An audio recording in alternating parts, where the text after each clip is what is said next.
आणि यामुळे मी त्याच्यासमोर रडले. वेलकम टू एपिसोड 18 ऑफ आमची लव्ह स्टोरी.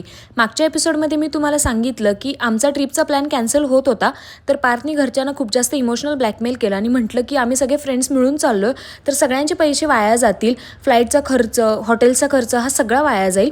म्हणून मग शेवटी आईबाबांनी परमिशन दिली आणि सांगितलं की माझ्यापासून लांब राहायचं म्हणून. आणि फायनली आम्ही ट्रिपवर गेलो. तिथे गेल्यावर ना आईबाबा अधूनमधून व्हिडिओ कॉल करून हे चेक करायचे की चुकून मी पार्थच्या जवळ तर नाही आहे. आणि आम्ही दोघांना ओपनली कधीच फिरायचो नाही किंवा बोलायचो पण नाही, कारण की कुठल्याच फ्रेंड्सना माहिती नव्हतं एक ऋषिका सोडली तर, त्यामुळे आम्ही सहजासहजी या गोष्टी टाळायचोच. पण यावेळेस ना मी पार्थला म्हटलं होतं की या ट्रिपमध्ये मला फक्त तुझी 5 मिनिटं दे, आपण बसून बोलू, पुढचं काय होणार आहे इथून गेल्यावर ते ठरवू. कारण की मला एवढं माहिती होतं की ट्रिपवरून पुण्याला गेल्यावर ना पार्थच्या आईबाबांच्याकडून ना होकार आहे की नकार ते आम्हाला कळणार होतं. आणि माझ्या डोक्यात एक फिक्स होतं की ते आम्हाला नाहीच म्हणतील, कारण की बाबांना कधीच हे इंटरकास्ट मॅरेज मान्य नव्हतं. त्यामुळे माझं असं होतं की थोड्या वेळ बसू, बोलू आणि हे सगळं सॉर्ट आउट करू.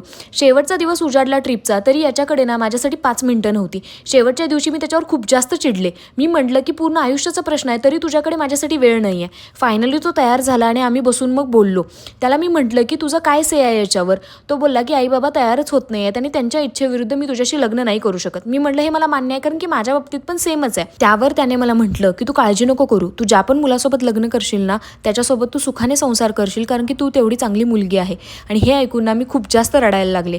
मी त्याला म्हटलं की तू मला बाकीच्या मुलांचं नको सांगू, तुझं सांग, मला तुझ्यासोबतच लग्न करायचं आहे. तू प्लीज तुझ्या आईबाबांना कन्व्हिन्स कर, कारण की उद्या जाऊन ना दुसरी मुलगी तुझ्यासोबत मंडपात उभी असेल आणि मी तुमच्या अंगावर अक्षता टाकत असेल आणि माझ्या डोक्यात हा विचार असेल की कदाचित मी तिथे असते जर तू अजून थोडे प्रयत्न केले असते तर. त्यावर त्याने मला म्हटलं की तुला असं वाटतंय का मी प्रयत्न करत नाही आहे, तुला माझ्या साईडची कंडिशन बिलकुल पण माहिती नाही आहे, मी रोज आईबाबांसोबत भांडतोय फक्त तुझ्यासाठी.